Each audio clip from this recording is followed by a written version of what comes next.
நீங்கள் பார்த்து கொண்டிருப்பது நியூஸ் 21 செய்திகள். தமிழ்நாடு செய்திகளை உடனுக்குடன் தெரிந்து கொள்ள நியூஸ் 21 செய்திகளை பாருங்கள்.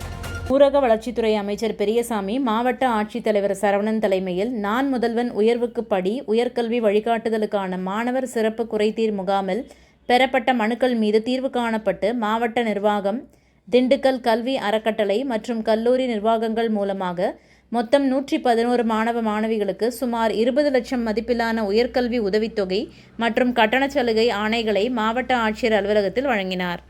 ஊரக வளர்ச்சித்துறை அமைச்சர் அவர்கள் மாணவர் சிறப்பு குறைதீர் முகாம் மூலம் பெறப்பட்ட மனுக்கள் அனைத்தும் பரிசீலிக்கப்பட்டு முதல் கட்டமாக 111 மாணவ மாணவிகளுக்கு மாவட்ட நிர்வாகம், திண்டுக்கல் கல்வி அறக்கட்டளை மற்றும் கல்லூரி நிர்வாகங்கள் மூலம் உயர்கல்வி உதவித்தொகை வழங்கவும் கட்டணச் சலுகை அளிக்கவும் நடவடிக்கை மேற்கொள்ளப்பட்டு மொத்தம் 111 மாணவ மாணவிகளுக்கு சுமார் 20 லட்சம் மதிப்பிலான உயர்கல்வி உதவித்தொகை மற்றும் கட்டணச் சலுகையை வழங்கினார்.